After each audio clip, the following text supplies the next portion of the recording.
En compagnie de Louise Mercier, on célèbre aujourd'hui la Saint-Valentin. Ben oui, 14 février, Louise Mercier. Merci d'être là en cette journée de l'amour. Bonjour, Diane. Ça va bien? Ça va très bien. Oui. Oui. Ben Louise, merci, t'es une de mes Valentines. Pourquoi? Parce que quand j'étais petite, moi, j'aimais beaucoup la Saint-Valentin et je donnais des Valentins aux gens que j'aimais. Puis bon, Oui. je te donne un petit cœur.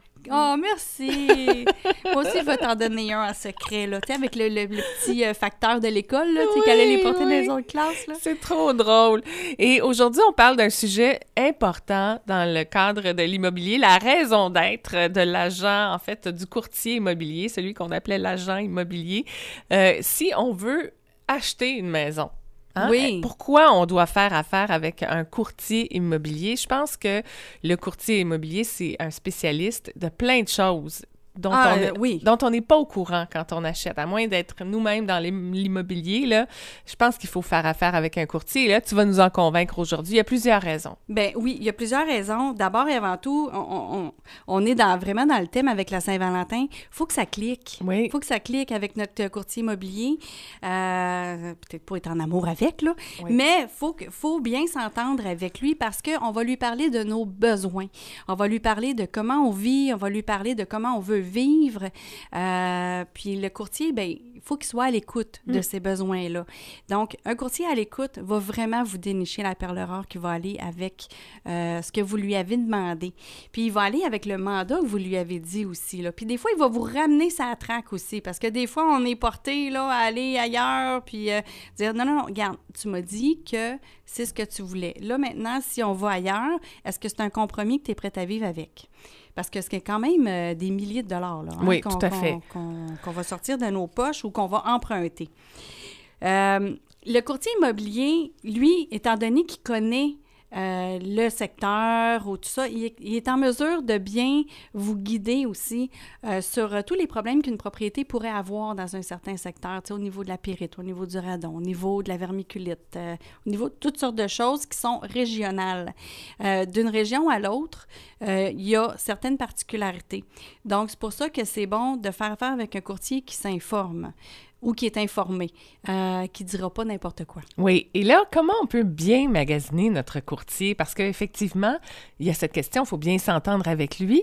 Mais est-ce que c'est un peu comme quand on va consulter un médecin ou un psychologue? On pose des questions, on demande des papiers, des diplômes, comment on fait?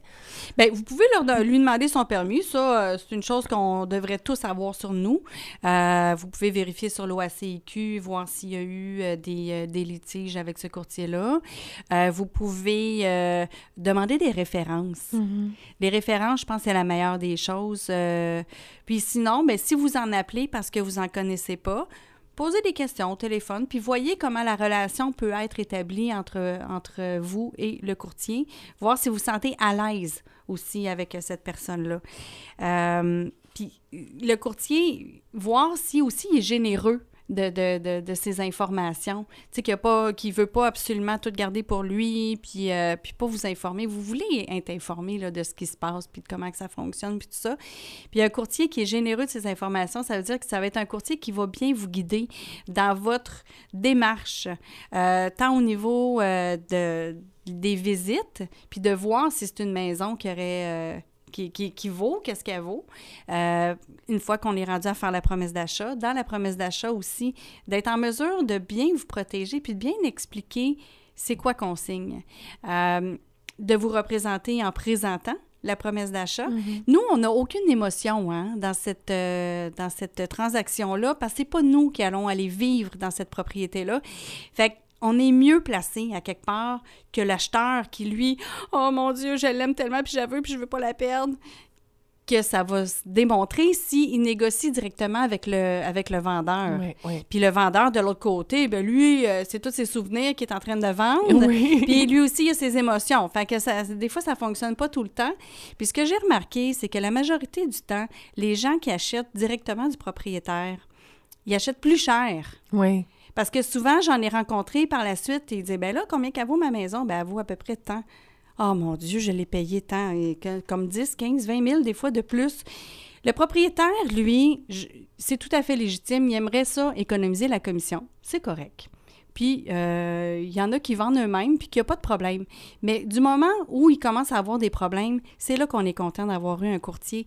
Puis l'autre chose aussi, c'est qu'en tant qu'acheteur, si on achète directement du propriétaire ou avec un courtier, on va payer le même prix la maison. Fait que pourquoi pas utiliser les services professionnels puis de quelqu'un qui connaît ça, qui connaît l'immobilier, qui est capable vraiment d'être en mesure de pouvoir vous protéger dans la situation. Là. Exactement. Et quand on achète une maison, ça n'arrive pas nécessairement souvent dans une vie. Il y en a qui se spécialisent dans l'achat de maison. Là. Et encore une fois, je le répète, ceux qui aiment beaucoup l'immobilier, qui aiment les rénovations, ben c'est des gens qui se spécialisent là-dedans. Mais la plupart d'entre nous, on achète une maison au maximum ou deux dans une vie. Et dans ce temps-là, on n'y connaît pas grand-chose. Alors, on a plein de questions. Si on pose les questions aux propriétaires, il y a plein de réponses qui vont pas trouver de bonnes... Lui, il veut vendre, hein? Lui, il veut vendre, donc des fois, il dit pas tout. Pas qu'il veut cacher nécessairement, mais qu'il dit pas tout ce qui en est. Puis, à ce moment-là, ben nous, on est vraiment en mesure de dire, OK, on va poser cette question-là, on va regarder telle affaire, on va faire venir tel spécialiste. Oui. Donc... on sait quoi faire quand on fait affaire avec un courtier immobilier. On a les réponses à nos questions et les bonnes réponses. Tout à fait. Et c'est ça qui est bien. Et quand on magasine, ben c'est ça. Moi, je vous dirais... Quand même, un courtier, c'est un spécialiste, mais c'est aussi un vendeur, hein? Oui, négociateur aussi. Oui, et donc, regardons comment cette personne est en train de nous vendre des choses. On a peut-être tous un peu travaillé dans la vente dans notre vie. Donc... Même les enfants, c'est des vendeurs. Hein? Quand ils veulent quelque chose, ils sont très, très, très, très bons. Donc, on est capable de cerner là, ceux qui sont en train de mettre beaucoup de poudre aux yeux ou ceux qui connaissent leur affaire, on est capable de cerner ça. Tout à fait. Alors, si on a des questions, par contre, on veut avoir une bonne référence sur quelqu'un ou bien on veut tout simplement, Louise, faire affaire avec toi, comme moi, je ferai affaire avec toi parce que je te connais et je te fais tellement confiance.